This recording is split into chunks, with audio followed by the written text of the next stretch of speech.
Screen visible है, Thums up करके बता दे।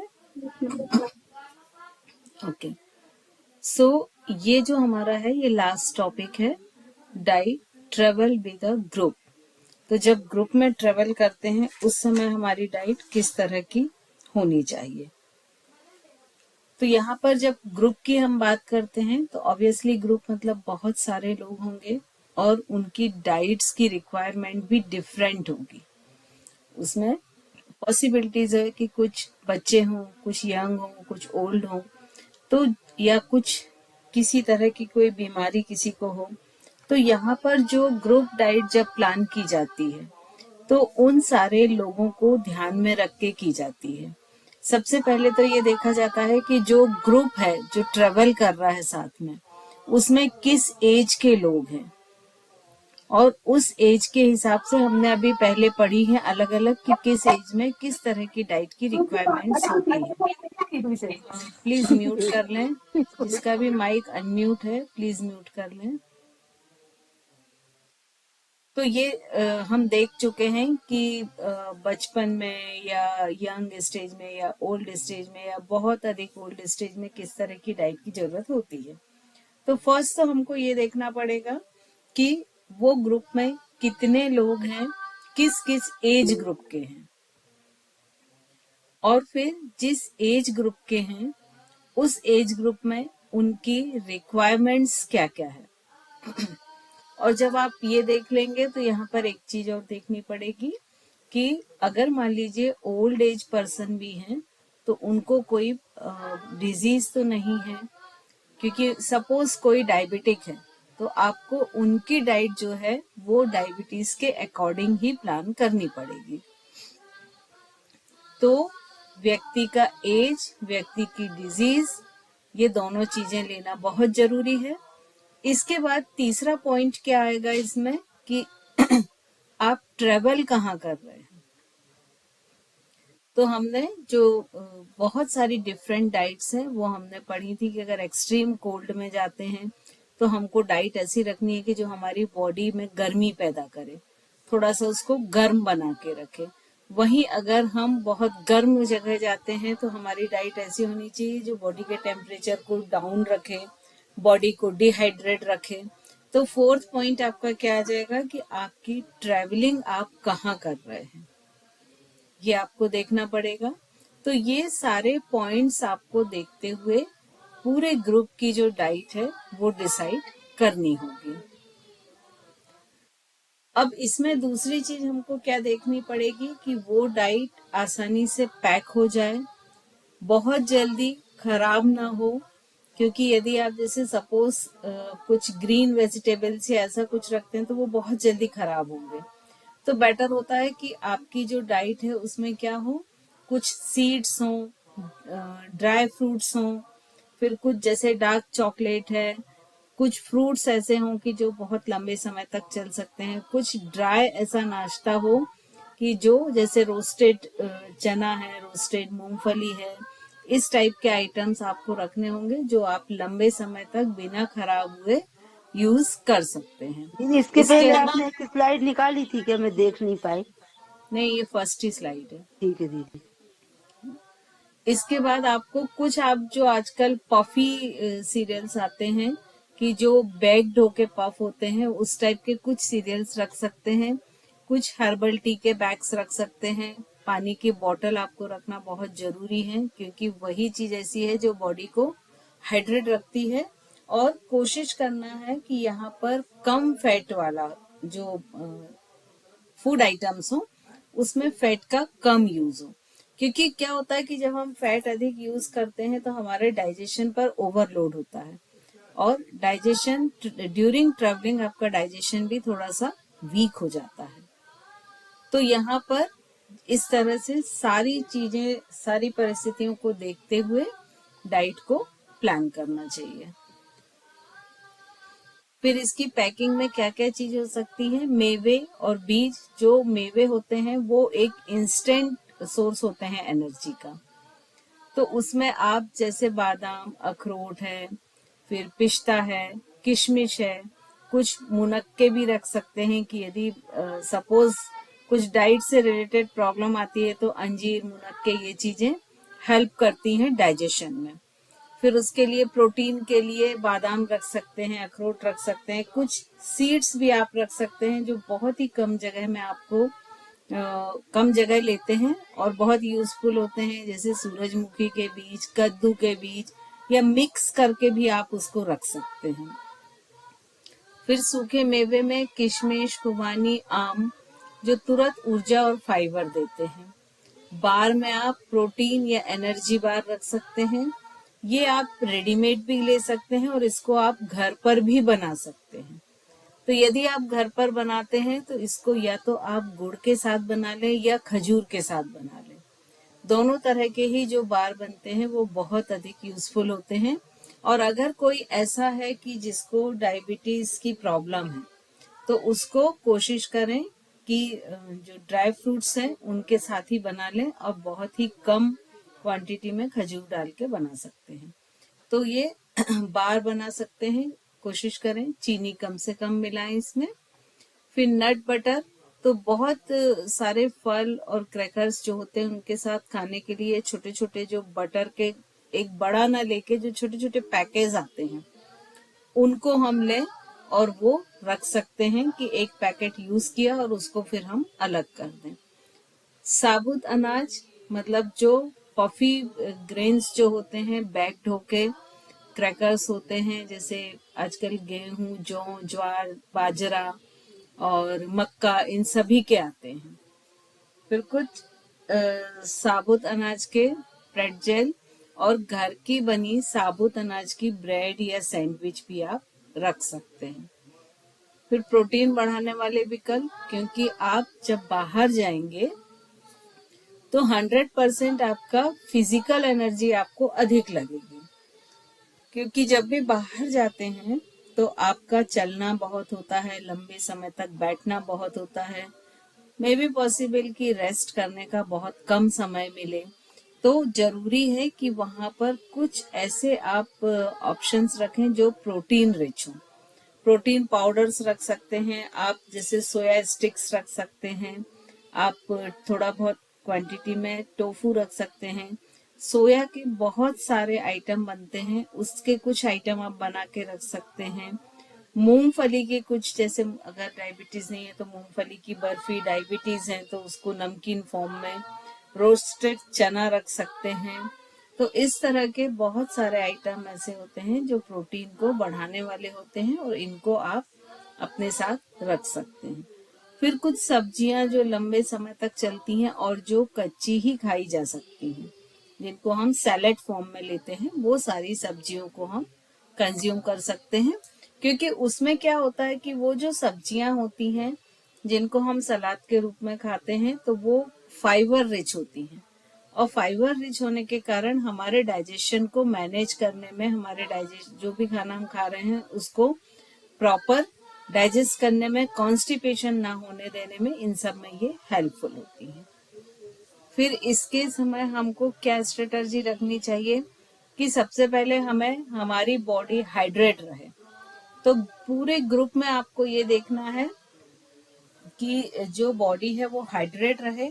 तो उसके लिए, क्योंकि जब आप बाहर घूमते हैं, अगर मान लीजिए आप बहुत कोल्ड प्लेस में घूम रहे हैं तो डेफिनेटली आपको प्यास कम लगेगी। तो यहाँ पर ये बहुत ध्यान रखना है कि सभी के पास एक ऐसी बोतल हो जो रिफिल हो जाए और वो समय समय पर थोड़ा थोड़ा पानी पीते रहें। क्योंकि कई बार ऐसा होता है कि प्यास नहीं लगने के कारण पानी ही नहीं पीते हैं और बॉडी डिहाइड्रेट हो जाती है। तो समय समय पर यहाँ पानी पी सकते हैं, बटर मिल्क पी सकते हैं। आप देख सकते हैं कि यदि आप बहुत ठंडी जगह जा रहे हैं तो आप सूप वगैरह ऐसी चीज ले सकते हैं, हर्बल टी ले सकते हैं। और अगर आप गर्म जगह जा रहे हैं तो छाछ है, कुछ जूस है जैसे आम पन्ना वगैरह है, इस टाइप की चीज ले सकते हैं।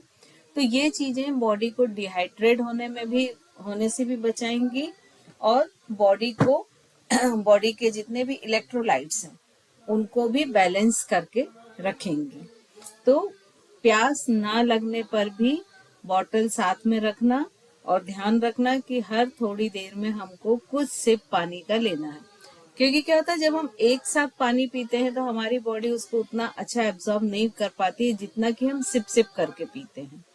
और जब हम सिप करके पीते हैं स्लो में तो मुंह में थोड़ी सी देर उस पानी को रखें फिर अंदर करें तो क्या होता है वो पानी के साथ सलाइवा मिल जाता है। और पानी के साथ मिला हुआ सलाइवा जब बॉडी के अंदर जाता है तो वो डाइजेशन में हेल्पफुल होता है। तो बाहर जाएं तो कोशिश करें कि एक साथ बहुत सारा पानी पीने की बजाय सिप सिप करके बार बार पीते जाएं। तो यहाँ पर कुछ हेल्दी फूड के वो दिए हैं, जैसे चिप्स रखने की बजाय पॉपकॉर्न रखें, ऑरेंज जूस की बजाय ऑरेंज रख लें, फिर बर्गर वगैरह की बजाय कुछ जिसको हम रोल कहते हैं, रोटी रोल, वो रख सकते हैं। फ्रूट स्मूथी की जगह होममेड शेक रखें, बार और उसकी जगह डार्क चॉकलेट रखें। तो इस तरह से कुछ इन चीजों को हम स्वैप करके और हेल्दी चीजों को रख सकते हैं। फिर जब हम वहां पर रेस्टोरेंट को चूज करें तो देखें कि वहां पर बहुत सारे रेस्टोरेंट में पहले मेन्यू को देखें कि वहां पर क्या चीजें अवेलेबल हैं, क्योंकि बहुत अधिक जो ग्रेवी वाली चीजें होती हैं, बहुत अधिक स्पाइसी होती हैं, वो जब लंबे समय तक बाहर रहते हैं तो वो आपके स्टमक को अपसेट कर देती हैं। तो कोशिश करें कि वहाँ ग्रिल्ड, स्टीम्स ऐसे वाले जो आइटम हो वो लें। सॉसेज अलग से मंगाएं क्योंकि सॉसेज में नमक और शक्कर दोनों बहुत अधिक होती हैं, तो कोशिश करें कि उन्हें कम क्वांटिटी में खाएं। और स्टीम्ड बैग्ड वेजिटेबल्स को प्रेफरेंस दें। फिर फल, ओट्स, बीन, साबुत अनाज के टोस्ट, तली हुई सब्जियों का ये सब भोजन करें। वहाँ के जो लोकल चीजें हों, जो भी लोकल फ्रूट्स हों, वो भरपूर खाएं। हर जगह का कुछ ना कुछ एक लोकल फूड होता है, तो कोशिश करें कि उस फूड को बहुत अधिक सफिशिएंट क्वांटिटी में लें। पर डे आपके 1 से 2 फ्रूट जरूर आप कंज्यूम करें जब भी बाहर रहते हैं तो। और अगर पॉसिबल हो तो जैसे एक साधारण खाना होता है, इडली, पोहा, कुछ कई बार वहाँ के स्थानीय व्यंजन भी हो जाते हैं कि जो बहुत ही अच्छे होते हैं, तो उनको भी एंजॉय करें। तो इस तरह से आपको जो ग्रुप के साथ कर रहे हैं जब ट्रैवलिंग, तो इस तरह से भोजन को चूज करना चाहिए, डाइट को। अब इसमें एक चीज सबसे महत्वपूर्ण क्या है कि आपने जो शुरू में हमने 4 पॉइंट डिस्कस किए थे उसके अकॉर्डिंग आपको कहीं भी जो आप चाहे रेस्टोरेंट में ऑर्डर दें या कहीं भी दें, आपको डाइट को उन सब के देखते हुए, वो सारे पॉइंट्स देखते हुए आपको ऑर्डर करनी चाहिए। इसके बाद आपको लोगों की चॉइस, पसंद नापसंद का भी ध्यान रखना चाहिए। बहुत बार ऐसा होता है कि वो डायबिटिक व्यक्ति होता है लेकिन उसको कुछ चीजें पसंद नहीं होती हैं, तो वो खाना स्किप ना हो, क्योंकि यदि व्यक्ति को पसंद नहीं आएगा तो वो भरपेट खाना नहीं खाएगा, और भरपेट खाना जब नहीं खाएगा तो उसमें फिजिकल एनर्जी जो है वो कम हो जाएगी। तो इसीलिए कोशिश करें कि खाना ऐसा हो कि जो उसके अनुसार भी हो और उसके पसंद का भी हो। फिर एक बैलेंस बना के रखना चाहिए कि कभी कभी खाना ऐसा होना चाहिए कि जो थोड़ा सा हैवी हो, लेकिन वो कभी कभी, लेकिन एक जो हेल्दी फूड है वो कंटिन्यू लें। लेकिन आपने मान लीजिए 4 डिश हैवी फूड की ली है, तो आप एक ऐसी भी ले सकते हैं कि जो थोड़ी सी स्पाइसी हो या बहुत अधिक करी वाली हो। और कोशिश करना चाहिए कि जब भी जर्नी करते हैं तो ब्रेकफास्ट स्किप ना हो सके तो अगर आपके पास अवेलेबल नहीं है तो उसको आप पहले से पैक करा लें छोटे छोटे पैक्स में, या कुछ ऐसा उसकी जगह कुछ ड्राई चीजें आप यूज कर लें, लेकिन ब्रेकफास्ट कंपलसरी होना चाहिए। तो इस तरह से अगर हम देखें तो जब भी आप ट्रेवल करते हैं तो आपको पानी बहुत अधिक पीना है, जिससे आपका बॉडी हाइड्रेट बनी रहे और उसमें डिहाइड्रेशन से आप बच सकें। और बहुत अधिक कोशिश करना है कि बहुत अधिक कोई ऐसी डाइट ना लें कि जो बहुत फाइन फ्लोर वाली हो, बहुत अधिक जिसमें फैट हो, बहुत अधिक डीप फ्राई हो, या बहुत अधिक स्पाइसी हो। फिर हेल्दी स्नैक्स लें और जो मील लें वो आपको जहां अच्छा मिले, जहां आपके हिसाब से स्टीम या ग्रिल्ड हो वही लें, और अपने आप को जो भी आप चूज करते हैं वो ऐसी चीजें ही चूज करें जो आपके लिए हेल्दी हो, हेल्पफुल हो। तो इस तरह से ये ग्रुप का प्लान है। और यहाँ पर ये हमारे सारे पॉइंट कंप्लीट होते हैं।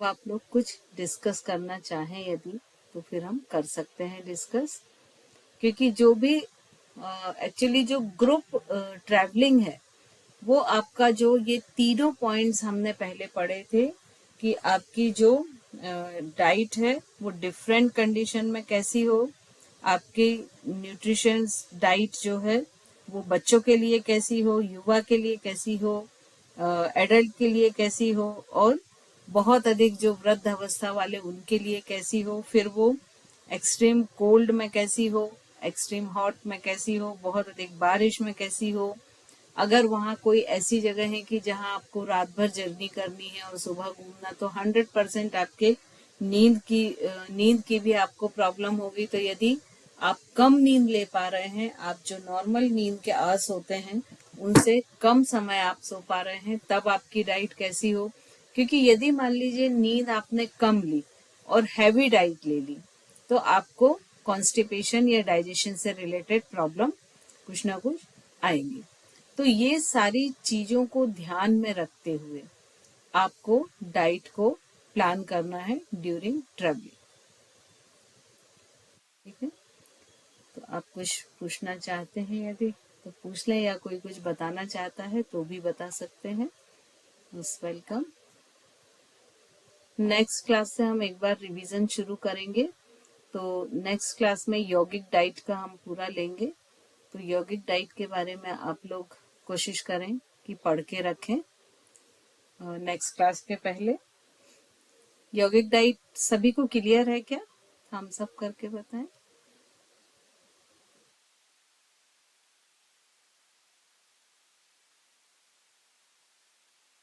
ओके, तो लगभग सभी को क्लियर है।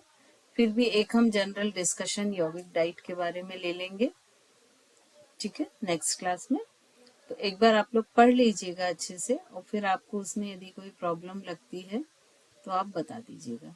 तो अभी की जो हमने तीन जो यूनिट्स पढ़ी हैं, तो nutritional needs for childhood and adolescence nutritions, तो जो बच्चों को है और युवाओं को है, टीनेजर को है, वो उसमें किस तरह की डाइट होनी चाहिए, कौन बताएगा? दीदी क्या क्वेश्चन बोला? जी बताएं प्रीति। Protein rich. प्रोटीन। दीदी प्रीति जी, क्वेश्चन रिपीट कीजिए। बच्चों की और टीनेजर्स की डाइट क्या होनी चाहिए, उनमें उनको किस न्यूट्रिशनल की ज्यादा जरूरत होती है? जी प्रीति जी बताएं। मैम ग्रोइंग एज है इसलिए प्रोटीन रिच डाइट होना चाहिए। कार्बोहाइड्रेट भी होनी एक चाहिए। एक करके बोले, मैं सभी को देखिए। एक मिनट प्रीति जी, प्रीति जी एक मिनट। अभी सिर्फ प्रीति जी बोलेंगी, फिर बाद में हैंड रेस करें, और जो भी बोलना चाहता है मैं सबको मौका दूंगी, है ना। वो बहुत सारे माइक खुलते हैं ना, तो फिर किसी की आवाज नहीं आती है एक्चुअली, इसलिए मैं बोल रही हूँ। जी प्रीति जी। मैं मैसेज में रिक्वायरमेंट प्रोटीन की बहुत होती है कि ग्रोइंग एज है इसलिए, बाकी तो बैलेंस प्रोटीन डाइट तो रिच होनी होना चाहिए। चाहिए, और बैलेंस डाइट होनी चाहिए मैम, सारे सब कुछ चाहिए उसमें, तो मैक्रो एंड माइक्रो सभी चाहिए। देखिए, आप जब बच्चे होते हैं ना, तो उनको फिजिकल एनर्जी भी बहुत लगती है। अब देखिए, बच्चे थोड़ी सी देर भी शांत नहीं बैठते हैं, तो फिजिकल एनर्जी अधिक होने के लिए उनको कार्बोहाइड्रेट भी चाहिए। और कोई बताना चाहेगा? हैंड रेस करें। रीता जी, आप कुछ कह रही थी, बताएं। यही बोली कि उनको कार्बोहाइड्रेट भी चाहिए क्योंकि एनर्जी चाहिए उनको। Yes, very good. Nidhi ji. Ma'am बच्चों के लिए कार्ब्स, प्रोटीन, आयरन और विटामिन। ये इम्पोर्टेंट है ना। और अगर यंग एज है तो मल्टीविटामिन चाहिए, आयरन, हार्मोनल बैलेंस के लिए फैट भी जरूरी है, कोलेस्ट्रॉल, एक बैलेंस मींस बैलेंस डाइट में जो भी हम शामिल करते हैं वो यंग एज में वो प्रपोर्शन रहेगा और चिल्ड्रन में वो प्रपोर्शन थोड़ा बढ़ा हुआ होगा। और एल्डर्स में हम विटामिन, कैल्शियम, फास्फोरस, लाइक जो उनको बोन्स और मसल्स को स्ट्रॉन्ग बनाए रखें, इस तरह से न्यूट्रिशनल डाइट उनकी प्लान होगी, जिसमें मिनरल्स होंगे एंड मिनरल्स और good cholesterol. Very good. Because क्या इस समय क्या होता है, जब वो टीनेजर वाला टाइम होता है ना, तो उनके बोन ग्रोथ भी हो रही होती है ना, उनके मूड भी स्विंग्स होते हैं क्योंकि उनमें हार्मोनल चेंज भी आ रहे होते हैं। तो वो सारी चीजें देखते हुए प्लान करना होगी। सविता जी। जी मैम, पॉइंट सभी ने सही बताए हैं, पर एक पॉइंट मुझे ऐसा लग रहा है कि हम उनको, जैसे हम ये सोचते हैं ग्रोइंग बच्चे हैं तो उनको क्वांटिटी ज़्यादा देते हैं, चाहे उसमें अनहेल्दी जाए, तो क्वालिटी बेस्ड डाइट देनी चाहिए जिससे कि सारे न्यूट्रिएंट कवर हों, क्योंकि ग्रोइंग एज में सभी चीज़ की नीड है। प्रोटीन तो मस्ट नीडेड है ही, बाकी कार्ब्स, फैट सब एक बैलेंस में रहे, ऐसा ना रहे कि हम उनको ज़्यादा खिलाने के चक्कर में क्वालिटी दे, मतलब अच्छी। क्वालिटी भी एक्चुअली जो बैलेंस शब्द है, ये बोलने में तो बड़ा इजी लगता है कि बैलेंस डाइट देना चाहिए, बट किसके लिए बैलेंस डाइट क्या है? क्योंकि यहाँ पर मेरा जहां तक सोचना है वो ये है कि हर बॉडी पे डिपेंड करता है, कि डिफर हो सकती है हर बॉडी के लिए बैलेंस डाइट, है ना। मान लीजिए सेम एज ग्रुप के भी हैं, लेकिन मान लीजिए एक बच्चा स्पोर्ट्स करता है, दूसरा बच्चा सिर्फ पढ़ने लिखने का काम करता है, दोनों सेम एज के हैं, तो दोनों के लिए जो बैलेंस डाइट की डेफिनेशन है, जो बैलेंस डाइट का रेशो है, वो चेंज हो जाएगा।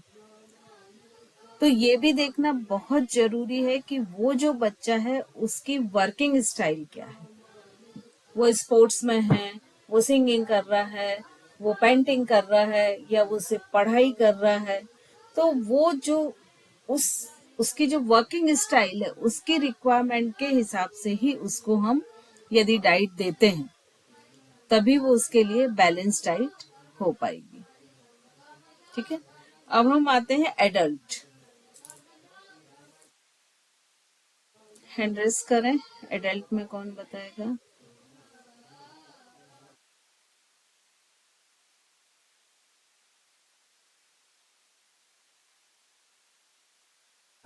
शुभी जी।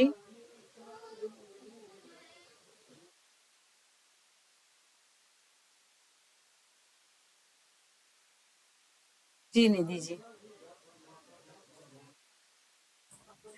मैम अडल्ट डाइट डिपेंड करेगी कि उसकी लाइफस्टाइल क्या है। अगर सेडेंटरी लाइफस्टाइल है तो हम फैट, कोलेस्ट्रॉल कम रखेंगे, प्रोटीन कम रखेंगे। और अगर वो वर्कआउट में है हैवी, उसमें भी डिपेंड करेगा कि लाइट का माइक म्यूट कर लें, निधि जी के अलावा जिसका भी ऑन है प्लीज म्यूट कर लें। जी, तो म्यूट हो गया निधि जी आप। हाँ। वर्कआउट में भी डिपेंड करेगा कि वो किस तरह के वर्कआउट में है। जिम गोइंग है तो प्रोटीन ज्यादा लगेगा, विटामिन ज्यादा लगेंगे। और अगर वो योगा मेडिटेशन पर है तो क्योंकि एनर्जी ज्यादा यूज होती है, तो उसके अकॉर्डिंग से प्रोटीन, आयरन, विटामिन, मल्टीविटामिन ये। और सेडेंटरी लाइफस्टाइल है तो उसे हैवी फूड से शिफ्ट करके हम उसे लाइट फूड पर लेकर जाएंगे। उसका कोलेस्ट्रॉल लेवल चेक, मतलब उसकी बॉडी टाइप को देखते हुए कोलेस्ट्रॉल लेवल पर काम करेंगे। और डिपेंड्स कि अब उसको क्या प्रॉब्लम है, उसमें भी उसको शुगर, बीपी, थायराइड जैसी कोई डिजीज है तो उसके अकॉर्डिंग प्लान डिफर करेगा। इसमें इंडिविजुअल नीड पर डिपेंड करेगा कि उसका डाइट प्लान क्या होना है। बिल्कुल, मतलब जब हम एडल्ट की डाइट पे जाते हैं तो कौन कौन से पॉइंट हमारे लिए जरूरी हो जाएंगे? सबसे पहले तो उसकी एज क्या है, उसके बॉडी का टेक्सचर क्या है, कि वो ओबेसिटी तो नहीं है या अंडरवेट तो नहीं है, तो ये सारी चीज हम देखेंगे। फिर उसकी वर्क स्टाइल क्या है, कि वो किस तरह का काम करता है। फिर फोर्थ हम देखेंगे कि उसका बिहेवियर क्या है, क्योंकि जो बिहेवियर होता है वो खाने पे बहुत अधिक डिपेंड करता है। आप कुछ दिन बहुत ऐसा तामसिक खाना खाइए, आप देखिए आप पूरे आलस से भर जाएंगे, आपको कुछ करने का मन नहीं होगा, प्रोक्रेस्टिनेशन आपका बिल्कुल मेन फेवरेट चीज बन जाएगी। तो खाना किस तरह का होता है उससे उसका बिहेवियर भी दिखाई होता है। और चूंकि एडल्ट तक क्या होता है कि उसका एक मेंटल मैकेनिज्म भी बन चुका होता है, जो कि बच्चों में और टीनेजर में नहीं होता है। एक उनकी स्टाइल डेवलप हो चुकी होती है। तो वहां ये भी देखना बहुत जरूरी है कि जैसे अभी निधि जी ने बोला कि वो सेडेंटरी लाइफ स्टाइल यदि यूज कर रहा है, इसका मतलब उसका खाना कैसा होगा, 99% तामसिक होगा, है ना। क्योंकि जो तामसिक फूड करते हैं वो हमेशा इस टाइप की लाइफ स्टाइल को प्रेफर करते हैं। तो उस फूड को हमको कन्वर्ट करना पड़ेगा सात्विक फूड में। और ये एडल्ट जब एज होती है तो उस समय तक चूंकि मेंटल मैकेनिज्म बन चुका होता है, जैसे बच्चों में चेंज कराना फिर भी आसान है, लेकिन एक जब मैच्योर पर्सन होता है और उसको हम चेंज करने बोलते हैं तो वो बहुत ही मुश्किल होता है। तो वो टास्क को हमें देखते हुए उसकी जो डाइट है वो एक तो कैसे रखनी कि उसके बिहेवियर को सत्व की तरफ लेके जाए, उसके वर्किंग स्टाइल को मैनेज करे। मान लीजिए वो बहुत हैवी फिजिकल वर्क कर रहा है, सपोज वो स्पोर्ट्स में जा रहा है, वो स्विमिंग कर रहा है, या फिर हो सकता है कि उसका जो वर्क स्टाइल हो वही ऐसा हो कि वो कंस्ट्रक्शन के काम से जुड़ा हुआ हो कि उसको हैवी फिजिकल वर्क करना पड़ता है। तो 100% उसको प्रोटीन और कार्ब्स की हमको थोड़ी सी क्वांटिटी बढ़ानी पड़ेगी, है ना।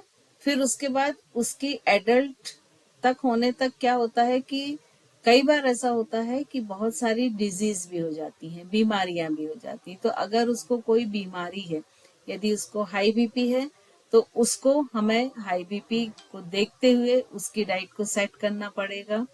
और यदि कोई भी बीमारी नहीं है तो उसकी डाइट में हमें कुछ चीजें ऐसी करनी पड़ेंगी जो इम्यूनिटी को बूस्ट अप करें, क्योंकि उस समय के बाद से शुरू हो जाते हैं चांसेस कोई भी डिजीज होने का। तो अगर उसी समय हम उसकी डाइट में इम्यूनिटी को बूस्टअप रखने वाली चीजों को डाल दें तो चांसेस थोड़े से कम हो जाएंगे। तो एडल्ट की जब हम डाइट को रखते हैं तो वहां हमें इन सारी चीजों का ध्यान रखना पड़ेगा। अब हम आते हैं कि जो बहुत ही अधिक वृद्ध हैं, ओल्ड एज में हैं, तो उसके लिए क्या करना चाहिए। सारिका जी आप बताएंगी।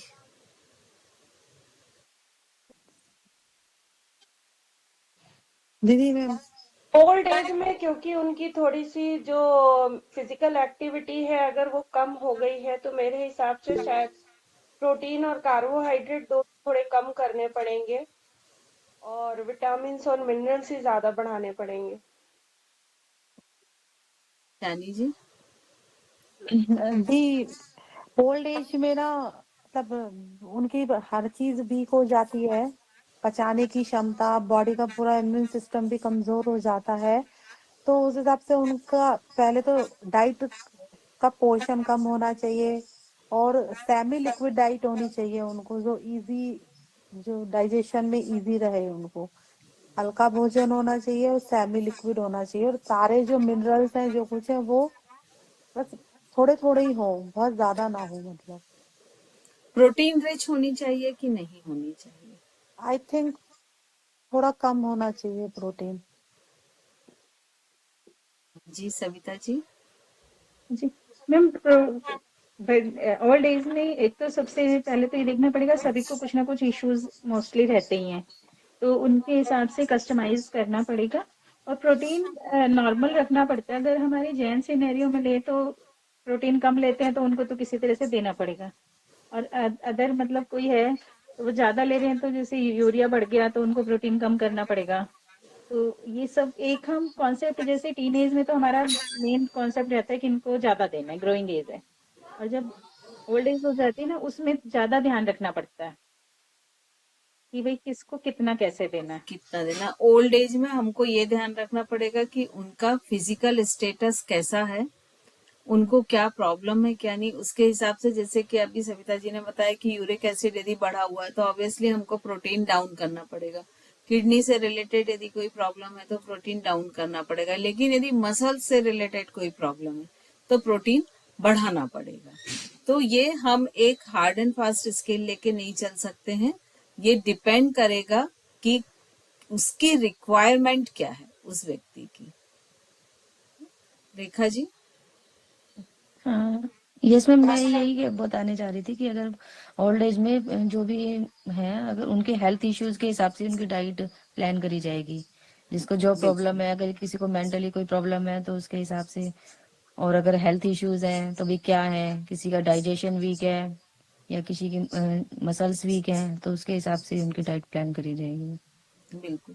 और यहाँ पर ओल्ड एज में एक चीज का बहुत ध्यान रखना पड़ेगा कि उनकी डाइट में फाइबर्स बहुत हो, क्योंकि जितना फाइबर रिच होगी उतना उनका डाइजेशन में वो हेल्पफुल होगा, कॉन्स्टिपेशन, गैस्ट्रिक प्रॉब्लम, एसिडिटी में हेल्प होगी। मोस्टली एक टाइम जैसे खिचड़ी, दाल चावल खिचड़ी, ऐसे वो चीज बिल्कुल। विद वेजिटेबल वाली। हाँ, तो खिचड़ी जैसे एक बहुत फाइबर रिच रहती है तो वो हम यूज कर सकते हैं। और खासकर जो रात का खाना है, मतलब शाम का खाना है, स्किप कर वो दें। बहुत ही, या तो बहुत लाइट हो कि जो बहुत इजीली डाइजेस्ट हो जाए, या स्किप करें। लेकिन स्किप करने में कई बार ये प्रॉब्लम होती है कि जब बहुत लंबे समय तक खाली पेट रहते हैं तो भी कई बार प्रॉब्लम होती है। तो जैसे ओट्स है, खिचड़ी है, इस टाइप की कोई उनको चीज देनी चाहिए बजाय कि ग्लूटेन देने के, क्योंकि एक एज के बाद ग्लूटेन का डाइजेस्ट होना बहुत टफ हो जाता है। मोस्टली जैसे जैन धर्म में तो ये बोलते हैं कि 50 साल के ऊपर जैसे ही आप जाते हैं तो शाम को आपको रोटी खाना बंद कर देना चाहिए, उसकी जगह कुछ और लेना चाहिए, क्योंकि ग्लूटेन जो होता है वो डाइजेशन में थोड़ा टफ होता है। तो डिपेंड करता है कि उस व्यक्ति की रिक्वायरमेंट क्या है। तो यहाँ हमने ये देखा कि जो न्यूट्रिशनल नीड्स है वो हर एक व्यक्ति की डिफरेंट है, चाहे वो बच्चे हों। बच्चों में भी यदि मान लीजिए एक बच्चा बहुत स्पोर्ट्स में है तो दूसरा बच्चा शांत बैठ के अपनी पढ़ाई करता रहता है, तो सेम एज होने पर भी हम दोनों की सेम न्यूट्रिशनल वैल्यू सेम नहीं दे सकते हैं, क्योंकि दोनों की एक्टिविटी अलग अलग है। वही आप देखे जाए तो अगर हम देखें तो बैलेंस डाइट शब्द एक बहुत अच्छा है, लेकिन किसके लिए क्या बैलेंस डाइट है, तो ये हर बॉडी माइंड के हिसाब से डिफरेंट होगी और आपको कस्टमाइज करनी पड़ेगी इसके हिसाब से कि आप किसके लिए प्लान कर रहे हैं। उस व्यक्ति के हेल्थ इश्यूज क्या है, उस व्यक्ति की एज क्या है, उस व्यक्ति की वर्किंग स्टाइल क्या है, वो किस क्लाइमेट में रहता है, उस पर भी डिपेंड करेगा डाइट का। तो ये सारी चीजें पॉइंट्स देखते हुए हमें प्लान करना पड़ेगा। ठीक है, अब किसी का कोई क्वेश्चन है तो और पूछ मैं सकते हैं। इसमें कुछ ऐड करना चाहती हूँ। हाँ बोले। मैम, जैसे किसी की भी डाइट प्लान कर रहे हैं हम, तो पहले कम से कम उससे 2 घंटे बात करनी पड़ेगी। उसका सारा लाइफस्टाइल, मेंटल, फिजिकल, सब कुछ। ऐसा नहीं है किसी ने कहा हमारी एज ये है, ऐसा ऐसा है और डाइट दे दो। एट अ टाइम नहीं दे सकती। मैं तो 2 दिन का 3 दिन का टाइम लेती हूँ, बात करके सोच के, और फिर ही हम डिजाइन करें। क्योंकि वो आप हमेशा ही बोलते हो कि मेंटल स्टेटस भी उसका चेक करना पड़ता है। और बिल्कुल। अगर हम ओल्ड एज को देते हैं तो उनके टेस्ट बड भी, क्योंकि वो एकदम से नई चीज नहीं लेंगे। अगर उन्होंने कभी ओट्स नहीं खाए तो वो ओट्स को एक्सेप्ट नहीं करेंगे। एक्सेप्ट नहीं करेंगे, तो सही बोल रहे हैं। तो उनके हिसाब से कि उनकी नीड्स भी सभी पूरी हो जाए और हमारा काम भी बन जाए, तो उन्हीं के टेस्ट के हिसाब से नीड, उनके माइक्रो और मैक्रो न्यूट्रिएंट्स पूरे करें। तो आप लोग कोशिश करिए कि हाँ जी। आपके घर में, आपके रिलेशन में कोई ना कोई बच्चे भी मिल जाएंगे, एडल्ट भी मिल जाएंगे और वृद्ध भी मिल जाएंगे, और चूंकि उनसे आप परिचित भी हैं, है ना, तो उनकी डाइट को प्लान करिए। जैसे मान लीजिए घर में अगर इन लॉज हैं तो ऑब्वियसली वो वृद्ध अवस्था की ओर होंगे, है ना, तो उनका आपको सारा कुछ मालूम होगा, लाइफ स्टाइल और सारी चीजें, और आप पूछ भी सकते हैं। तो कोशिश करें कि ऐसे कुछ लोगों की डाइट प्लान करें बच्चे को लेकर। जैसे आप मान लीजिए अपने आसपास के 3 बच्चों को चूज कर लीजिए, जो आपके घर में या जिन आपसे जुड़े हुए हैं, आपके रिलेशन में हो सकते हैं, आपके फ्रेंड के हो सकते हैं, और उन 3 बच्चों की डाइट को, उनकी सारी चीजों को देखते हुए उसकी डाइट प्लान करें और फिर देखें कि उनमें क्या क्या डिफरेंस आ रहा है डाइट में। ऐसे ही 3 आप एडल्ट्स को लें, ऐसे ही 3 यंग बच्चों को लें, ऐसे ही 3 ओल्ड को लें। तो इस तरह से अगर आप प्लान करेंगे तो आपकी प्रैक्टिस जो है वो बहुत अच्छी हो जाएगी। जी संगीता जी। ये बोल रही थी दीदी, उनकी आर्थिक परिस्थितियों को देखकर भी हमें डाइट प्लान करना होगा। जैसे मालूम है वो अखरोट नहीं खा सकते तो उन्हें अलसी उसके बदले में सब्स्टिट्यूट देना होगा। जिससे अखरोट से ओमेगा 3 मिलता है तो अलसी से भी वही मिलता है। और दूसरा मैं बोली थी डाइट प्लान 1 दिन का करना है कि 1 हफ्ते का, कि शुरुआत तो हम 1 हफ्ते से करें, है ना। पहले 1 दिन का बनाएं, फिर उसी में ऑप्शन दे दें। जैसे हमने लिखा नाश्ता, ब्रेकफास्ट, है ना, तो उसमें हमने 4 ऑप्शन दे दिए, तो वो 1 वीक के लिए सफिशिएंट है। तो ऐसे सभी के 4-4 ऑप्शन देकर करें तो वो 1 वीक के लिए हो जाएगा। ये आपकी अपनी प्रैक्टिस के लिए है। इससे क्या होगा कि एक तो आपको सारे जो मैक्रो माइक्रो न्यूट्रिशंस हैं वो सारे आपको अच्छी तरह से लर्न हो जाएंगे। और फिर जब आप रिक्वायरमेंट के हिसाब से देखेंगे तो जब तक आपको उसके फंक्शन नहीं मालूम होंगे कि मान लीजिए कार्बोहाइड्रेट है या प्रोटीन है, उसके क्या फंक्शन है, तब तक आप उसको चूज नहीं कर सकते हैं।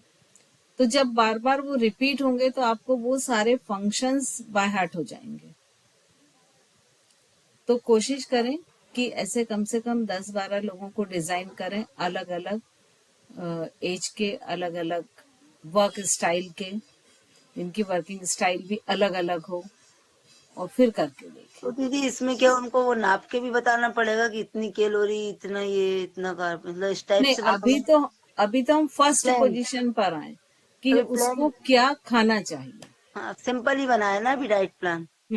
उसको क्या खाना चाहिए। 100% जैसे बहुत वृद्ध है तो उसमें भूख अपने आप कम हो जाती है, तो क्वांटिटी कम हो जाती है, ऑटोमेटिक होती है कम, है ना। अब जैसे वो मान लो यंग बच्चा है, बहुत अधिक स्पोर्ट्सी है और बहुत अधिक फिजिकल वर्क कर रहा है, तो 100% उसकी ज्यादा होगी, वो अधिक कंज्यूम करेगा चीजों को। तो अभी हम क्वांटिटी रहने दें। अभी पहला स्टेप हम उठाएं कि हम सिर्फ ये प्लान करके दे पाए कि उसको क्या खाना चाहिए और क्या नहीं खाना चाहिए। फिर सेकंड स्टेप पे हम आएंगे कि उसे कितना खाना चाहिए। ठीक है, इसे आप लोग जरूर बनाएं, तो इससे आपकी जो प्लानिंग है वो बहुत अच्छी होती जाएगी। इसको 3 भागों में ऐसा डिवाइड करना है, सेडेंटरी, मॉडरेट और हैवी वर्कर। बिल्कुल कर सकते हैं। अभी हम क्योंकि एक मोटे तौर पे देख रहे हैं, एक पर्सनल किसी पर्टिकुलर के लिए नहीं देख रहे हैं, है ना। फिर हम वो भी करेंगे।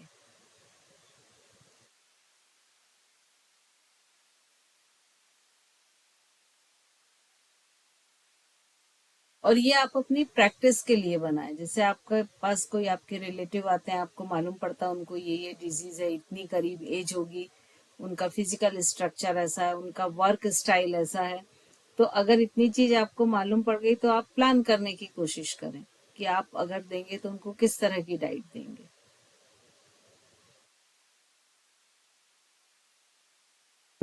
ये इस चीज की थोड़ी सी प्रैक्टिस करें। जी निधि जी।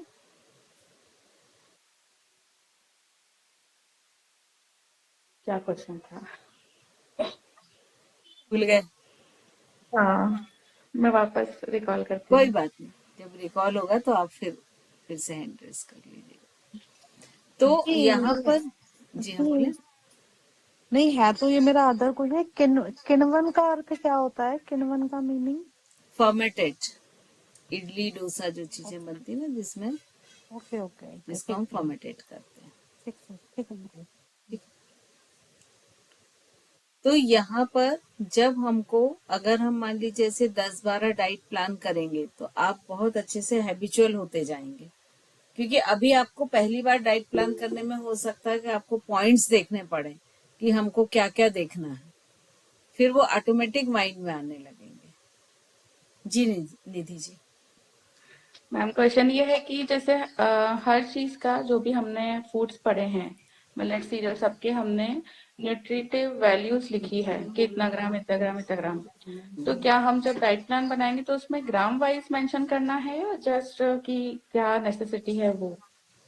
वैसे देखिए इन जनरल जब तक बहुत मेजर चीज प्रॉब्लम नहीं होती, मेजर कैसे होती है, जैसे देखिए अगर किसी को अपना वेट 5 से 6 केजी कम करना है, या जैसे आपने देखा था कि आमिर खान ने जब वो मूवी की थी फोगाट वाली, क्या नाम था मुझे नाम दंगल, ध्यान नहीं आ दंगल, रहा, दंगल, है ना। दीदी तो दंगल। उसने अपना वेट को बढ़ाया था, है ना। और उसके बाद जस्ट कोई मूवी आई थी जिसमें उसने अपने वेट को कम किया था, तो उसने लगभग 14 से 15 किलो पर काम किया था।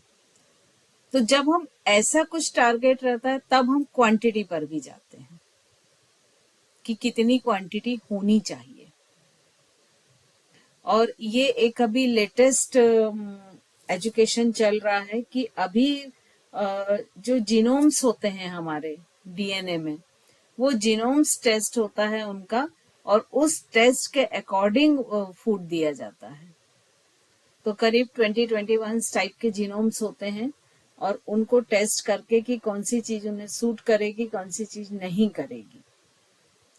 तो अभी एकदम लेटेस्ट जेनेटिक टेक्नोलॉजी आई है जो प्रेफर करती है कि वेट कम ज्यादा करने के लिए वो टेस्ट होना जरूरी है।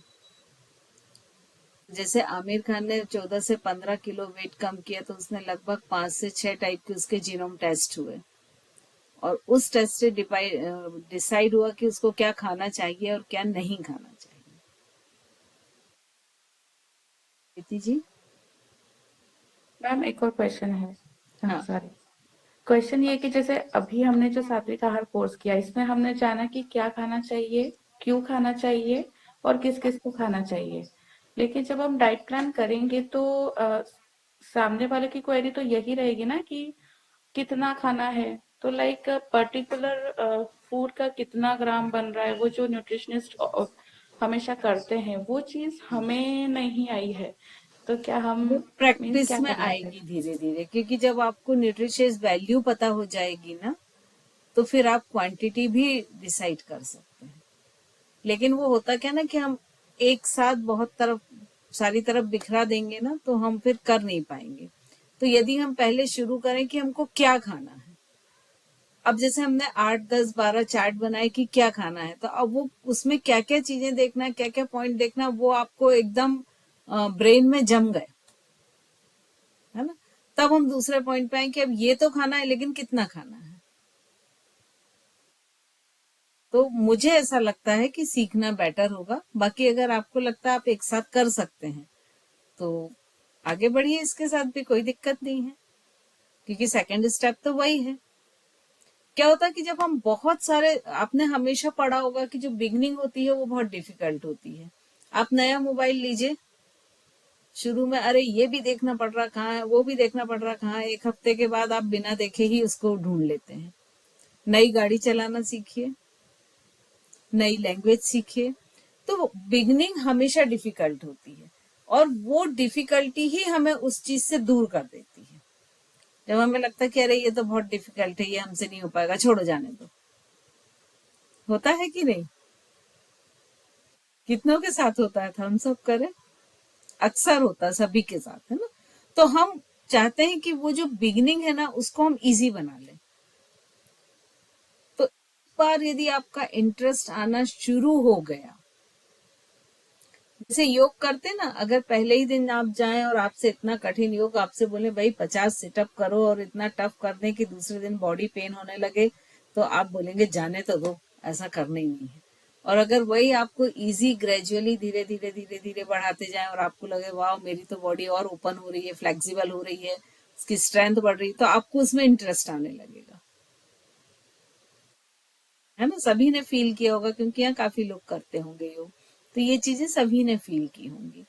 तो वही मैं इसमें भी चाह रही हूँ कि हम पहले सिर्फ ये देखें कि उस व्यक्ति को क्या खाना चाहिए, फिर उसके बाद हम डिसाइड करें, क्योंकि कितने ग्राम खाना चाहिए उसके लिए आपको एक तो उस चीज की न्यूट्रिशियस वैल्यू मालूम होना चाहिए, दूसरा ये मालूम होना चाहिए कि उसमें क्या क्या न्यूट्रिशियस है और कितनी क्वांटिटी में है। तो ये इतने सारे तरह के चीजें होती ना कि उतने सारी तरह की चीजें याद रख पाना बहुत टफ होता है। तो स्टार्टिंग हम करें कि क्या खाना चाहिए, फिर सेकंड स्टेप पे आए कि कितना खाना चाहिए। और मैम स्टार्टिंग में यदि कोई पूछता है कि कितना खाना चाहिए, तो आपके पास यौगिक डाइट है, आधे पेट खाना सॉलिड से, 1/4 लिक्विड, 1/4 खाली। मैम क्योंकि ये मेंटल कंडीशंस के अकॉर्डिंग हम डाइट में क्या चेंजेस ला सकते हैं? मीन्स कैसे कैसे चेंजेस ला सकते हैं, किस तरह किसके से? अकॉर्डिंग, किसके अकॉर्डिंग? मेंटल बिहेवियर्स चेंजेस को मेंटल लेकर के। बिहेवियर, हाँ, ये बहुत मैटर करता है। देखिए, जैसे यदि कोई व्यक्ति डिप्रेशन में जा रहा है या एंजाइटी में है और उसको आप जो बासा खाना है या बहुत अधिक स्पाइसी खाना है वो आप खिला दीजिए, तो वो और अधिक डिप्रेशन में जाएगा। मतलब तामसिक फूड जिसको हम कहते हैं, ठीक है। यदि किसी व्यक्ति में क्रोध बहुत है, एंगर इशू है, और आप उसको स्पाइसी खाना खिलाइए, उसके एंगर इश्यूज बढ़ते जाएंगे। तो ये जो रस होते हैं ना, अपन ने 6 रस पढ़े हैं, आप लोग को ध्यान है ना? तो ये 6 रस का भी बैलेंस होना जरूरी है। और ये रस ही हैं जो आपके मूड को, आपके बिहेवियर को बैलेंस करते हैं। कई बार आपने देखा है कि कोई व्यक्ति अच्छा खासा शांत होता है, खाना खा के उठता है और अचानक उसको बहुत क्रोध आ जाता है, और हम ही बोलते कि पता नहीं क्या हुआ अचानक, अभी तो अच्छा खासा था। तो 100% खाने में कोई एक चीज ऐसी थी कि जिसने उसके एंगर इशू को ट्रिगर कर दिया। अब ये एंगर इशू बहुत सारी तरह से ट्रिगर होते हैं। जैसे मान लीजिए, सपोज किसी को बिटर गार्ड बिल्कुल भी पसंद नहीं है, आप उसकी थाली में वो रख दीजिए। तो जब हम बिहेवियर पे जाते हैं तो हमको ये चीज भी देखनी पड़ेगी कि वो किस तरह का फूड पसंद करता है। यदि मान लीजिए हम उसकी बिल्कुल नापसंद का फूड देते हैं, तो क्या होगा, या तो वो खाना बंद कर देगा, तो वो भी उसके लिए हार्मफुल है, उसके एनर्जी लॉसेस होने लगेंगे।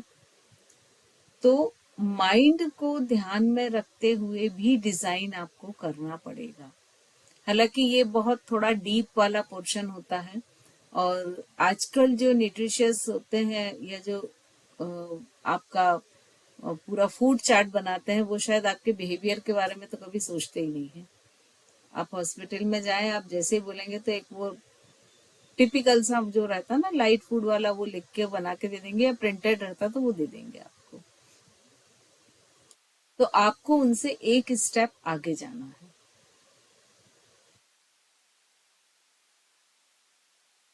प्रीति जी। हाँ मैम, जो बैलेंस डाइट वाला आपका चार्ट था, उसमें एक बहाना है कि 25% protein, 25% carbs, 40% wages and fruits and 10% fat, इस तरह से डिजाइन था। तो मैम अगर कोई पर्सन 3 मील्स लेता है, ब्रेकफास्ट लंच एंड डिनर, तो सेम फॉलो करना है 3 मील्स में? हाँ, वो एक स्टैंडर्ड है ना। लेकिन मैंने अभी वही बोला कि वो बैलेंस भी शब्द सबके लिए डिफरेंट हो सकता है। अब जैसे सपोज मान लीजिए कोई अबव 80% है, तो उसके लिए तो जो ये बैलेंस चार्ट है ये नहीं रहेगा ना, है ना। तो वो एक स्टैंडर्ड दिया है कि इतना रेशो होना चाहिए, लेकिन हर बॉडी और हर माइंड यूनिक होता है। तो इसीलिए हर बॉडी और माइंड के लिए जो बैलेंस की जो डेफिनेशन है, क्वांटिटी है, वो चेंज होगी।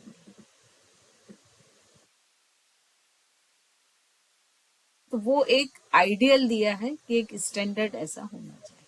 तो वेजेस सैलेड सब है ना, मील के पहले 10-15 मिनट पहले ले लें, क्योंकि बिल्कुल साथ में तो लेना ही नहीं है। बिल्कुल, प्रोसीजर यही होता है कि आपको जो फ्रूट है, सैलेड है, वो थोड़ा सा पहले ले लें, फिर उसके बाद में आप अपना खाना शुरू करें। सारिका जी। दीदी, जनरली जो प्रॉब्लम्स मतलब आजकल के लोगों को जो सबसे ज्यादा पूछते हैं, वो लोग पूछते हैं कि वेट लॉस के लिए क्या करना है, अगर बाल झड़ रहे हैं तो उसको कैसे रोकना है। तो उस समय में मतलब क्या डाइट करना चाहिए? देखिए, आपको सबसे पहले तो ये देखना पड़ेगा कि उसका रीजन क्या है। वेट बढ़ने का बहुत बड़ा रीजन होता है कि खाने को सही ढंग से ना खाना, सही टाइम पे ना खाना और सही तरीके से ना खाना, जो आज के बच्चों में बहुत कॉमन है। आप देखिएगा, है ना? तो आपको वो चेंज करना पड़ेगा पैटर्न। और जहां तक बाल झड़ने का सवाल है, तो वो तो जब आप बैलेंस डाइट देंगे तो ऑटोमेटिक वो होगा। कुछ इनवर्ट पोजेस आप उनसे एक्सरसाइज भी करा सकते हैं, जिससे ब्रेन में सर्कुलेशन बढ़े। सर्कुलेशन बढ़ेगा तो ऑक्सीजन ग्लूकोज की क्वांटिटी बढ़ेगी। तो कुछ आप उनको इस तरह की एक्सरसाइज करा सकते हैं। और डाइट में जहाँ है थोड़ा सल्फर रिच दे सकते हैं। अगर सल्फर अधिक लेंगे तो बाल क्योर होंगे। कि सल्फर एक बहुत अच्छा मिनरल है जो बालों को हेल्दी रखता है। तो दीदी ये वेट लॉस में मतलब फिर क्या हमको और चेंज करना है? खाना सही टाइम पे खाएं तो है, लेकिन उसमें फिर भी कुछ स्पेशल है जो हमें खाना है या नहीं खाना है? कोशिश करते हैं कि उनमें फाइबर्स को हम बढ़ा दें, और जैसे सैलेड वगैरह इस टाइप की चीजों को बढ़ा दें कि जो स्टमक को फिल होने का फील जल्दी कराती है ना। और जो ऐसी डाइट है कि जो उनके वेट को बढ़ा रही है, कि जैसे डीप फ्राई है या मान लीजिए जंक फूड है, उन सबको कम कर दें। तो इस तरह से आपको प्लान करना पड़ेगा। थैंक यू दीदी। सरिता जी, जी सल्फर डाइट से मतलब क्या मतलब है? मिनरल होता ना सल्फर एक, अच्छा है ना? दीदी, आया नहीं हमारे पढ़ने में तो। हाँ, एक्चुअली वो बहुत मोस्टली बहुत मिनिमम होता है, हाँ, तो इसलिए नहीं दिया जाता। आपने सुना होगा ना कि जैसे बाल झड़ रहे तो प्याज का रस लगाओ, प्याज के बीज। तो एक्चुअली प्याज में सल्फर होता है, उसकी जो वो स्मेल होती है ना, वो सल्फर के ही कारण होती है। जी तो बालों के लिए अच्छा माना जाता है। तो दीदी प्याज का अल्टरनेट क्या होगा अगर प्याज यूज नहीं करना हो तो? नहीं, सल्फर तो उसी में मिलता है। फिर वो जो हमारा वो होता है ना, प्याज के बीज आते हैं जो कलौंजी। कलौंजी। कलौंजी कलौंजी। कलौंजी होती ब्लैक है, सीड्स।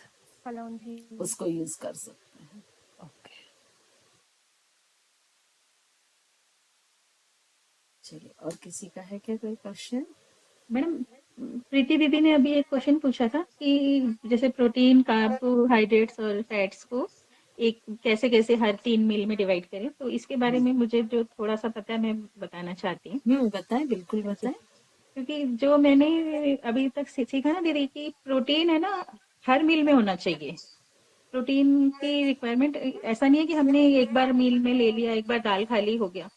मतलब जितना हमारी बॉडी के वेट के हिसाब से प्रोटीन नीडेड है वो जरूर डिवाइड होना चाहिए हर एक चीज में। कार्ब्स और फैट भले ही एक बार या 2 बार कम हो जाए या कुछ है, मतलब मेरी अवेयरनेस में यही है कि जो एक्चुअली हमको जैसे 3 मील्स लेना है, तीनों बैलेंस डाइट लेना है। तो वो बैलेंस तो तभी होगी कि उसमें जब प्रोटीन भी है, कार्ब भी है, थोड़ा सा फैट भी है और मिनरल्स भी है। मतलब मैक्रो और माइक्रो दोनों न्यूट्रिशंस जब वहां पर प्रेजेंट होंगे तभी वो बैलेंस होगी। अदरवाइज हम उसको बैलेंस डाइट की कैटेगरी में नहीं रख सकते हैं। जी एक क्वेश्चन और था छोटा सा कि ये प्रोटीन है, कार्ब्स है, जो इसकी कॉम्बिनेशन है वो और एक बार बता दीजिए। जैसे कैल्शियम है तो उसके साथ क्या कॉम्बिनेशन होता है, तब वो डाइजेस्ट होता है या बॉडी को लगता है? कैल्शियम के साथ तो विटामिन 3 होता है, D3, है ना। और प्रोटीन तो अपने आप में ही डाइजेस्टिव होता है और अपने आप में एब्जॉर्ब हो जाता है। कार्ब्स, प्रोटीन एक कैल्शियम के साथ ही लगता है कि ये विटामिन D3 की प्रेजेंस में ही ये है जो एब्जॉर्ब करता है guts. Iron absorption vitamin C के लिए। हाँ, आयरन एब्जॉर्प्शन होता है विटामिन दीदी एक सी। बार रिपीट करेंगे जरा, आप सारे कॉम्बिनेशन जो बता रही थी। दो ही बताए हैं मैंने यहाँ पर। कैल्शियम के लिए विटामिन D3 होना कंपलसरी है, और आयरन के लिए C, एंड B12 के लिए भी कुछ है, मुझे अभी ध्यान नहीं आ रहा है एक्चुअली। अभी आपका रिपीट कराऊंगी तो उसमें मैं करा दूंगी। तो B12 भी जरूरी है वो नर्वस सिस्टम के लिए, बट उसमें कौन सा इंग्रेडिएंट एक होना जरूरी है आप लोग देखिएगा, जो मैंने पढ़ाया था उसमें वो भी पढ़ाया था। तो दीदी आयरन के लिए विटामिन सी, फर्मेंटेड फूड, कुछ आयरन शायद फर्मेंटेड फूड या कुछ ऐसा ही बताया था, मुझे अभी एकदम रिकॉल नहीं हो रहा है। फर्मेंटेड फूड ही लिख रहा है जी। हाँ, फर्मेंटेड फूड किसके साथ विटामिन B12। B12। मैम एक बात और, एक मेरे को क्वेश्चन पूछना था, प्रोटीन के साथ आयरन गुड बैड कॉम्बिनेशन है क्या? एक्चुअली दोनों हैवी रहते हैं, अच्छा, तो वो डाइजेशन में हैवी हो जाते हैं, तो इसलिए ऐसा बोलते हैं कि यदि प्रोटीन अधिक ले रहे हैं तो आयरन कम लीजिए, और आयरन अधिक ले रहे हैं तो प्रोटीन, क्योंकि दोनों चीजें हैवी है ना। और आयरन हमको मोस्टली फल या ऐसी चीज से मिलता है ज्यादातर, तो कोशिश करें कि जैसे हम खाने के उसको आधे घंटे पहले खा लें। जैसे एप्पल एक आयरन रिच होता है, या जैसे लाल भाजी है, तो जब अगर हम लाल भाजी ले रहे हैं वो चूंकि आयरन रिच होती है, तो उस समय हम थोड़ा सा प्रोटीन का इंटेक उस खाने में थोड़ा कम कर दें, क्योंकि दो हैवी चीज लेने से, या आपका डाइजेशन अगर बहुत अच्छा है, हैवी डाइजेशन है, कर सकता है डाइजेस्ट, तो फिर हम साथ में भी ले सकते हैं। तो ये डिपेंड करेगा किसी भी व्यक्ति पर। ये मैम मैंने पहले जहाँ से पढ़ा था, तो उसमें ये पालक पनीर जैसे हमारी फैमिलीज में ज्यादा बनता है, तो वहाँ पे बिल्कुल मना किया था कि इसकी ये बैड हाँ, कॉम्बिनेशन है ये पालक गुड पनीर का। कॉम्बिनेशन में नहीं आता, आयरन कैल्शियम, क्योंकि आयरन कैल्शियम रहता है ना, तो ये उसमें नहीं आता है एक्चुअली। वैसे तो ऐसा बोला जाता है कि चीजों को कंबाइन करने से बचें, जैसे अनाज को भी, कि बहुत सारे अनाज को कंबाइन करने की बजाय एक एक अनाज खाएं, तो उसकी जो न्यूट्रिशियस वैल्यू है वो पूरी तरह से मिल पाती है। दीदी एक एक अनाज मतलब एक समय पे एक अनाज, पर दिन भर ऐसा में हमने बोला अगर जाता 2-3 वैरायटी ली तो? नहीं, लेकिन ऐसा बोला जाता है, कई कई जगह तो ये भी आता है कि आपको दाल चावल भी साथ में नहीं खाना चाहिए, दाल अलग खाएं, चावल कोई सब्जी के साथ खाएं। ये नेचुरोपैथी में आता है मैम। नेचुरोपैथी में ऐसा भी बोला जाता है। जो एक अपनी राहर की दाल होती ना, पीली दाल, वो उसके साथ नहीं खाना चाहिए। दीदी जैसे मल्टीग्रेन बनाते हैं, गेहूं में हम ज्वार और ये सब मिला लेते हैं, जो वो सब नहीं मिलाना करना चाहिए। नहीं मिलाना चाहिए। एक्चुअली क्या होता है, हर अनाज का डाइजेशन होने का अपना टाइम पीरियड डिफरेंट होता है। अलग अलग समय में, जैसे गेहूं अपना अलग टाइम पीरियड लेगा, तो जौ अलग लेगा, ज्वार अलग लेगा, बाजरा अलग लेगा, तो इसीलिए ऐसा बोलते हैं। फिर इनकी तासीर भी अलग अलग होती है। जैसे ज्वार बाजरा में है, एक ठंड में लिया जाता है, एक गर्मी में लिया जाता है, क्योंकि जैसे ज्वार है ये ठंडा तासीर का होता है, तो इसे गर्मी में खाया जाता है। बाजरा गर्म तासीर का होता है, तो इसे ठंड में खाया जाता है। तो चूंकि इनकी तासीर भी डिफरेंट होती है, तो इसीलिए ऐसा बोला जाता है कि अलग अलग टाइप के, जो सेम टाइप के अनाज हैं उनको आप ले सकते हैं साथ में, लेकिन जो डिफरेंट है वो आप नहीं ले सकते। तो दीदी गेहूं और चना साथ ले सकते हैं, वो तो सेम, चना तो सबके साथ में हो। हाँ, गेहूं चना ज्यादातर साथ में अच्छा माना जाता है। दीदी दही सब्जी और रोटी का कॉम्बिनेशन पे कैसे जाएगा, जाता है क्या? मतलब अगर देखिए, हम दाल नहीं लेते हैं तो दाल की जगह अगर हम दही ले लेते हैं सब्जी और चपाती के साथ, तो वो कॉम्बिनेशन मतलब ठीक रहेगा क्या? हाँ, वो खा सकते हैं, ओके। वो ठीक है ना?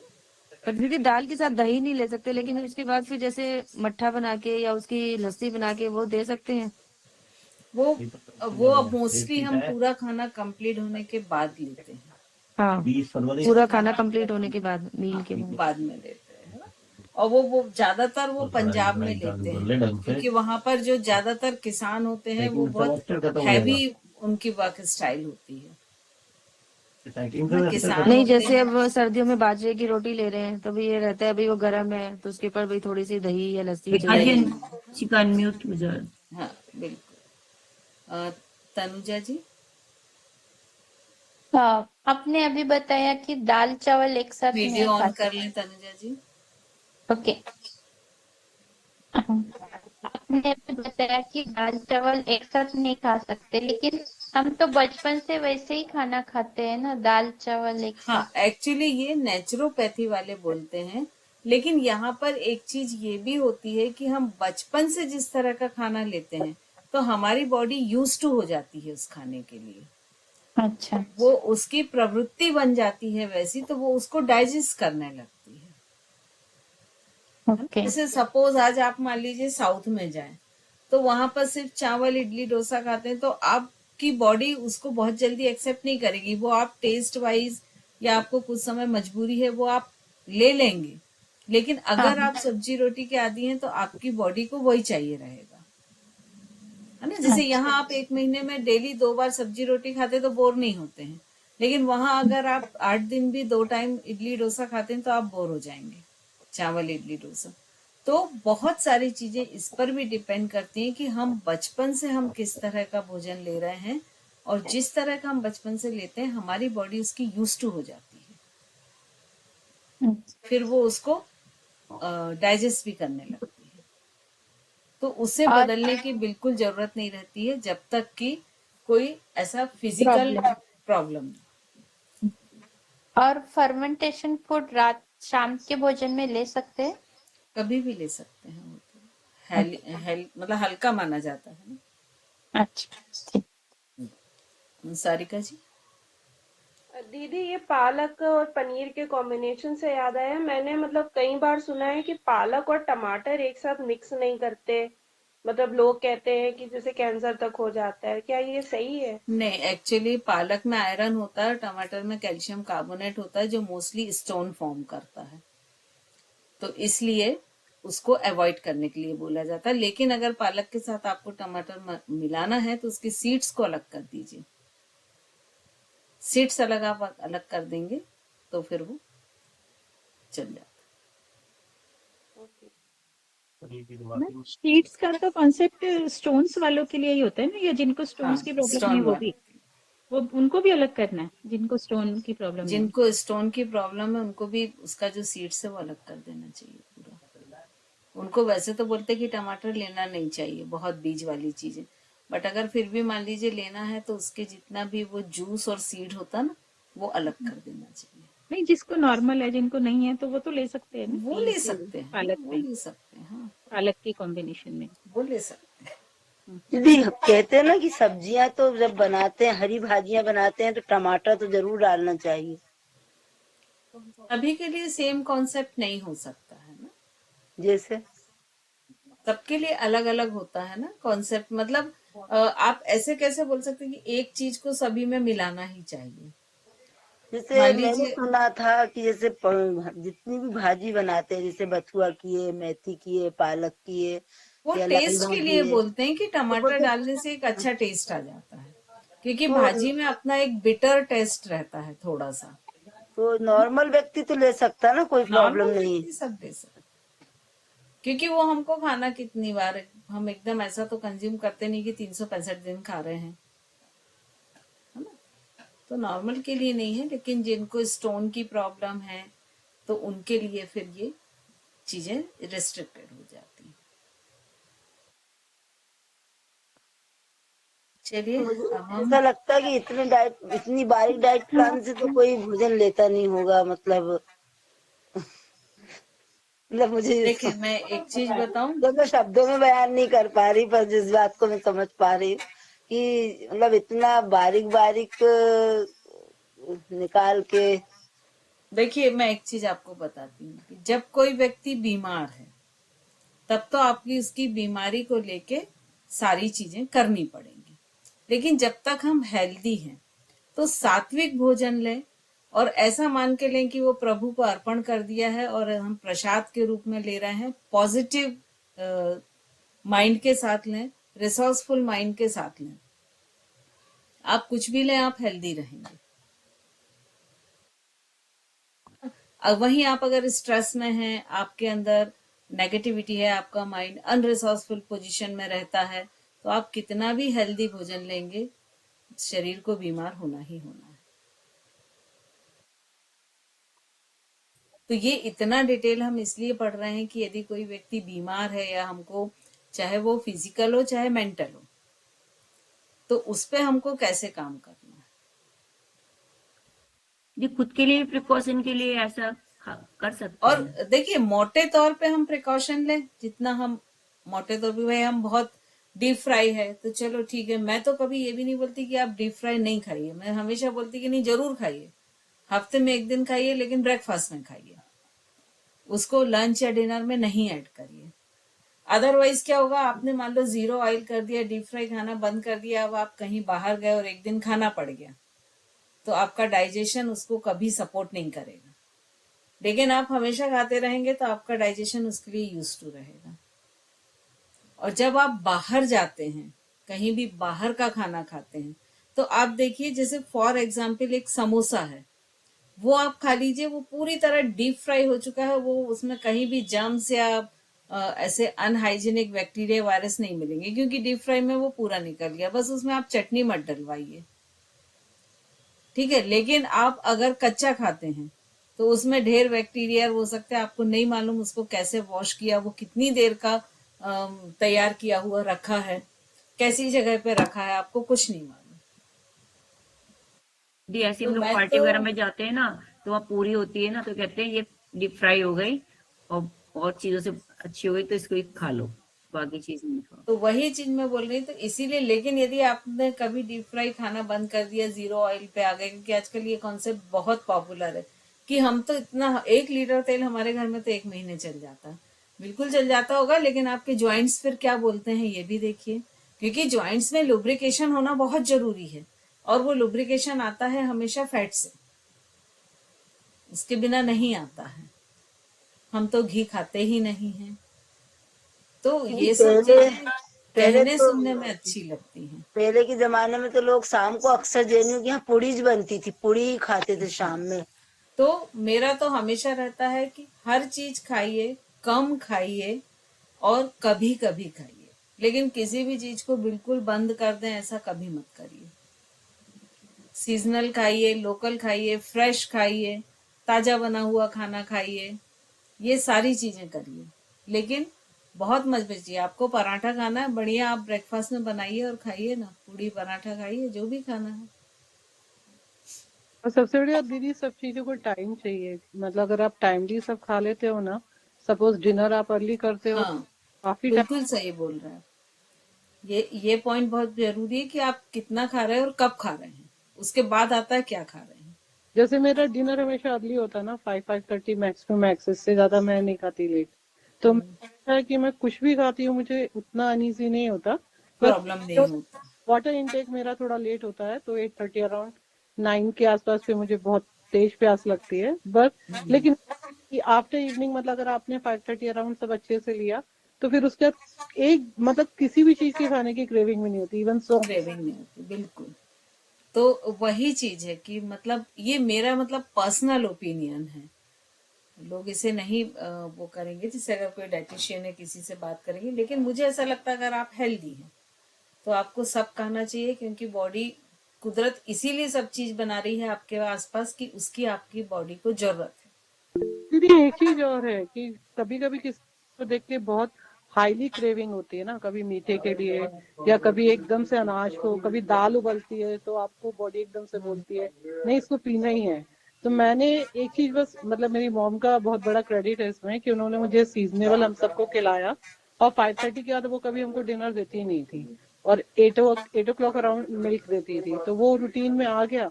तो दूध तो बंद हो गया खैर, लेकिन ये कि 5:30 के बाद अभी सीजनेबल ही खाया, तो मेरा वो सीजनेबल ही सब चलता है। और मैं कुछ भी खा लेती हूँ दीदी, मुझे रिग्रेट नहीं होता कि कभी मैंने भजिए भी खाए ना, तो मुझे ये नहीं लगता कि अरे मैंने आज ऑयली खा लिया। तो मुझे वो एक, जैसा आप बोल रहे हो ना, बैलेंस फूड में आ जाता है, तो मैं थोड़ा थोड़ा सब खाती हूँ। हाँ, कम क्वांटिटी में खाइए, ऐसा नहीं कि डीप फ्राई खा रहे हैं तो हम इतना खा रहे हैं कि सिर्फ वही खा रहे हैं। नहीं, क्रेविंग खत्म हुई तो टेस्ट सभी का लीजिए। हाँ। जी निधि जी। मैम संगीता दीदी ने अभी जो क्वेश्चन किया था ना कि भाजी के साथ नींबू का कॉम्बिनेशन, तो उसका एक रीजन ये भी होता है कि भाजी यानी ग्रीन लीफी वेजिटेबल्स में क्योंकि आयरन ज्यादा होता है, तो आयरन के एब्जॉर्प्शन के लिए विटामिन सी की जरूरत होती है। तो उसके विटामिन सी के रूप में हम आंवला या नींबू यूज कर सकते हैं और इसलिए डालते हैं। यही चीज दालों में भी लागू होती है, जैसे दाल प्रोटीन एंड फाइबर रिच होता है, तो वो पचने में इजी हो जाए उसके लिए हम उसके अंदर लेमन का यूज करते हैं। बिल्कुल सही बोल रहे हैं आप ये चीज को। और उसको डालने के बाद गरम नहीं करो, गरम में ही ऊपर से डालो। गरम कर हाँ दिया तो विटामिन सी फिर खत्म हो जाएगा। खत्म हो जाता है। हम्म। तो सभी के क्वेश्चन हो गए हैं। अब हम रिपीटिशन शुरू ओ करते मैडम हैं यौगिक डाइट से, है ना। मिलते हैं नेक्स्ट सेशन में। और दीदी मैडम रमन, आपने जो ये हाँ, यौगिक डाइट के लिए बोला ना कि रिवीजन में ये वाला लेंगे यौगिक कॉन्सेप्ट, तो इसके ये बिल्कुल। पूरी यूनिट के 5 वो जो है सारे पॉइंट्स, हाँ कोशिश करेंगे क्योंकि अब रिवीजन तो हम शॉर्ट में करेंगे ना। हाँ यही पत्थे पत्थे और ये जैसे हाँ सारी ये चीज ग्रैंड सनीता प्रदीप का सबके हिसाब से जो, हाँ तो इनके लॉन्ग क्वेश्चन शॉर्ट क्वेश्चन सारे उसी हिसाब से होगा ना।